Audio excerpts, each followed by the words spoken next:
Hi, my name is Pam Guerrerio, and I am Chief of the Laboratory of Allergic Diseases at the NIH. For several years now, my lab has been interested in studying the role of TGF-beta in the immune system and how alterations in TGF-beta signaling might contribute to immune-related diseases in humans. And so I'm very honored to have this opportunity to tell you about our plans to study the immune phenotype of patients with Myhre syndrome and also share with you what we have learned so far. So I'm sure many of you are already familiar with the typical clinical manifestations of Myhre syndrome with involvement of the cardiovascular, respiratory, GI, skin, craniofacial, neuropsychiatric, and skeletal systems. But what's missing from this list is the immune system. So TGF-beta has long been known to play a critical role in both the development and the function of the immune system. But whether patients with Myhre syndrome have a specific immunophenotype has not been well studied. In the literature, I could only find one report that reviewed 32 patients who had pathogenic variants in the SMAD4 gene, including 30 patients with Myhre syndrome. Of these 32 patients, over half of them, 53%, reported recurrent ear and respiratory infections. Two of the patients had a formal diagnosis of humoral immune deficiency or antibody deficiency, although antibody levels were not systematically evaluated in the entire cohort of patients. And interestingly, in two of the patients, the recurrent infections were complicated by choanal atresia. And once this was repaired surgically, the frequency of their infections did decrease. This suggests then and leads to this question of whether the increase in infections reported by Myhre patients is driven by an underlying immune deficiency or whether it might be a product of their propensity for fibrosis and altered craniofacial anatomy or both. So Myhre syndrome is an autosomal dominant disease caused by pathogenic variants in the SMAD4 gene. The SMAD proteins constitute a family of different proteins that work together to regulate gene expression. One class of these proteins are the receptor-regulated SMADs, which include SMADs 1, 2, 3, 5, and 8. SMAD 6 and 7 are the inhibitory SMADs, and then SMAD 4 is a co-mediator. So activation of the TGF-beta and BMP receptors by their ligands leads to phosphorylation of the regulatory SMADs. They then form a complex with SMAD4, and these complexes translocate to the nucleus where they regulate transcription of a whole wide range of different genes. The SMAD4 protein is composed of two domains, the MAD homology or MH domains 1 and 3. The MH1 domain is required primarily for binding of SMAD4 to DNA, and the MH2 domain is required for SMAD4 to regulate gene transcription. The variants that cause Myhre syndrome have all been largely in two specific residues in the MH2 domain. So the effect of these mutations on the stability and function of SMAD4 is really not completely understood, but it's thought to increase the stability of SMAD4 by reducing ubiquitination of the protein, which normally would target it for destruction. And indeed, in fibroblast cells from patients with Myhre, it has been observed that they have increased levels of phosphorylated SMAD2, 3, as well as phosphosmads 1, 5, and 8, which are downstream signaling molecules in the TGF-beta and BMP pathways, respectively. However, interestingly, this was actually associated with lower expression of genes that are typically regulated by TGF-beta, suggesting that these mutations in SMAD4 somehow also inhibit the ability of the protein to properly regulate gene expression. Well, what does this all mean for the immune system? So as I mentioned earlier, TGF-beta plays a very pervasive role in regulating immune responses by influencing the development of and function of cells both in the innate immune system, including mast cells, monocytes and macrophage, eosinophils, basophils, neutrophils, and NK cells, but also has a very important role in the adaptive immune system as well, including the function of both B cells and T lymphocytes. So in fact, TGF-beta has been shown to be one of the key cytokines that regulates the differentiation of naive T cells, where it promotes the development of T helper 17, Th9, and T regulatory cells, while inhibiting the development of Th1 and Th2 effector T cells. So each of these different types of effector T cells have a unique job. The Th17 cells are essential for protecting the host against fungal and extracellular pathogens, but they can also contribute to autoimmunity. Th9 cells have been more recently described, and they have a diverse role that's ever growing. They are very important in our protection against extracellular parasites, but they also seem to have a role in anti-tumor responses as well. People with autoimmune and allergic disease have been shown to have an increase in the frequency of Th9 cells in their blood. T regulatory cells, on the other hand, have a role in promoting immune tolerance, both to self antigens as well as to innocuous antigens, such as those found in food and commensal bacteria that normally live in our skin and gut. So, on the other hand, TGF beta inhibits the development of Th1 cells, and these help protect us against intracellular pathogens. But again, like Th17 cells, they can also contribute to autoimmune responses. And then TGF beta inhibits Th2 cells as well. And these are really the key cell types that have been implicated in allergic disease, but they evolved to help us fight parasitic infections. So in the big picture then, TGF beta really has both pro and anti-inflammatory properties. On the one hand, it promotes tolerance by driving the differentiation of Treg cells and inhibiting T cell proliferation, activation, and differentiation, at least of Th1 and Th2 effector T cells. But on the other hand, it has a pro-inflammatory role in promoting the differentiation of Th17 and Th9 cells. So most of the information about how a disruption in TGF-beta signaling might affect the immune system has really come from mouse models. There are various lines available of mice that are deficient in TGF-beta signaling as a result of reduced signaling primarily through the TGF-beta receptor. But the phenotype of all these mice is really quite similar. In general, what we see is the mice develop this profound inflammation that affects multiple organ systems. And this is associated with very high levels of autoantibodies and immune complex deposition that generally results in death of the mice at a very young age.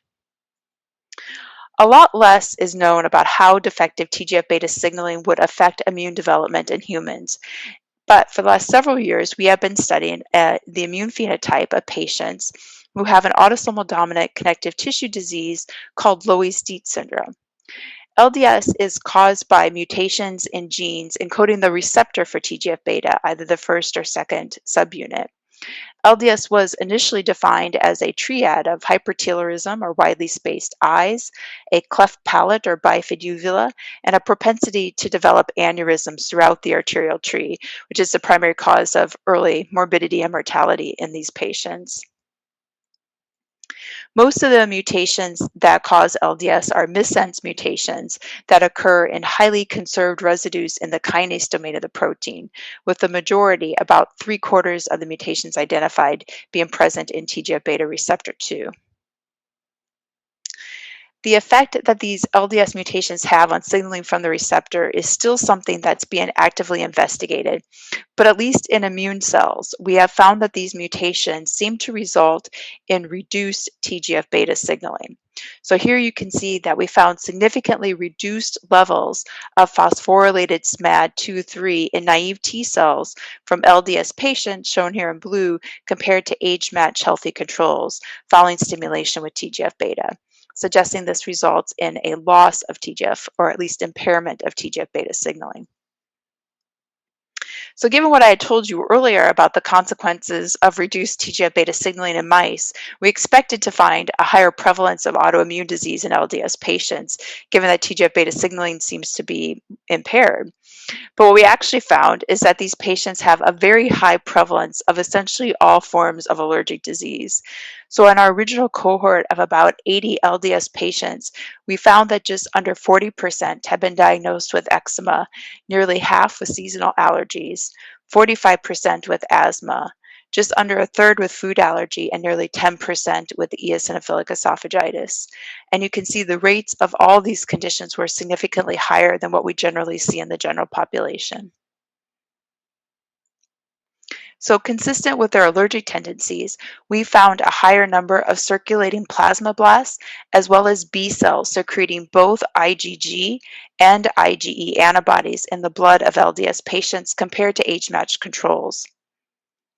And this was supported by higher levels of both total serum IgG and IgE in patients with LDS compared to controls. So we next wanted to try and understand how this decrease in TGF-beta signaling might be promoting greater antibody production in LDS patients.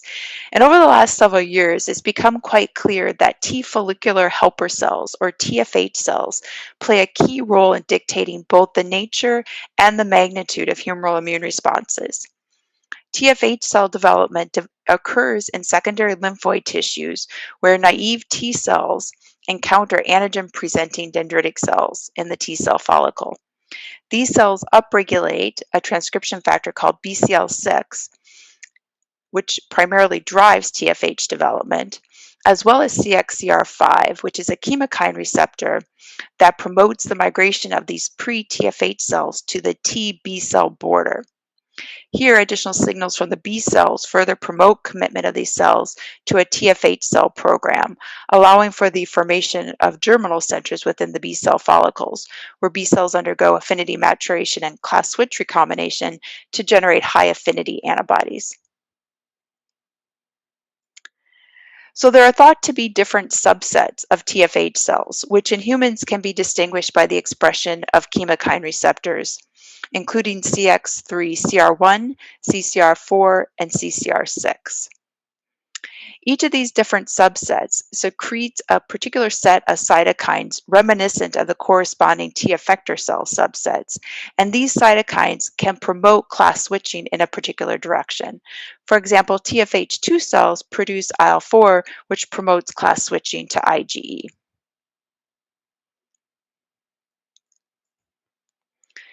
In addition, the proliferation of TFH cells and germinal cell activity is opposed by a class of cells called T follicular regulatory cells, which share features both of TFH cells and Treg cells. Now, among the cytokines that have been found to regulate TFH development in both mouse and humans is TGF-beta. And so we hypothesized that alterations in TFH development might be contributing to the enhanced antibody responses that we observed in LDS. And indeed, we found that the total number of TFH cells was increased in the blood of LDS patients compared to age-matched controls.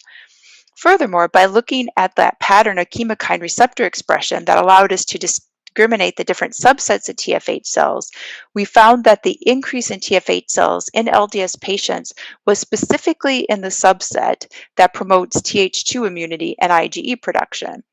There was no difference in the TFH1 cells, and TFH17 cells were actually decreased. Well, what does this all mean for Myrie syndrome? Well, we have an ongoing study now. It's still very early in our research, but we're hoping to try and do the same type of detailed immunophenotyping in patients with Myrie that we had done in LDS to understand exactly how these mutations in SMAD4 are affecting the development of immune cells.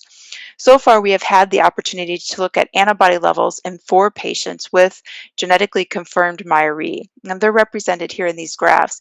Each dot is a different patient. And what you can see is we saw the exact opposite of what we had seen in LDS. In general, the Myrie patients have very low IgG and IgA antibody levels below the 95% confidence interval for age, which is what these lines here are representing. They also had very low IgE levels, which again is opposite to what we had seen in LDS.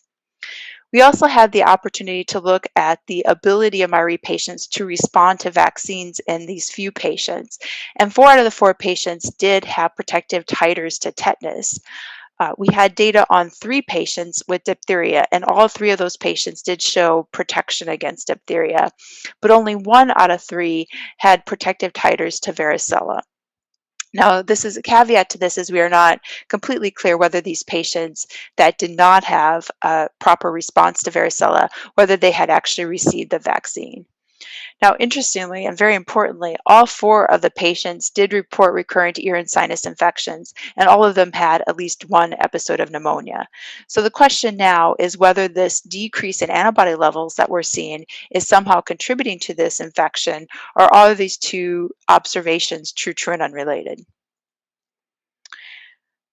So, based on this limited data, then, the concern then is whether MyRE patients are at higher risk for a condition known as common variable immunodeficiency, or CVID, which can predispose patients to recurrent infections primarily involving the ears, sinuses, and lungs. CVID is an immunodeficiency disorder that is specifically characterized by defective antibody production. The diagnosis of CVID requires that the patient have reduced IgG levels in addition to low levels of either IgA and or IgM. But a second key piece to this diagnosis is that the patients must show poor or absent responses to vaccines. So from the few patients that we have been able to evaluate so far, we do see that at least 3 of the 4 patients met this criteria for having low IgG levels along with low IgA. But what we're not yet clear is whether they are not able to mount an appropriate response to vaccines. And that's where we really need to do more research to understand if that is also the case. And so I would like to end my talk with a thank you and a request. So first, I want to say thank you to the patients and the researchers who have been so gracious with their time and talent to support our research study to better understand how the immune system is affected in Myrie syndrome. We absolutely could not do this work without you. And second, I want to ask you to consider helping us continue our research studies at the NIH to help us learn whether patients with Myrie syndrome are indeed at greater risk for infections and how this disease might affect their ability to respond to vaccines, as well as their risk of autoimmune and allergic diseases. So for this part of our study, we can actually collect much of this information through a telehealth visit. But for those patients who might be able and willing to come to visit us in Bethesda in Maryland at the NIH, we would like to do several blood studies to try and better understand exactly how these variants in SMAD4 are affecting the immune system at the cellular level. So looking at how it affects the function and development of both T and B cells, and specifically antibody production. I also wanted to take this opportunity to tell you about another but related study that we've recently started working on with our colleagues in NIAID. And this study is specifically designed to assess the immune response to the COVID-19 vaccines in patients who have various genetic disorders that affect the immune system, including Myrie syndrome.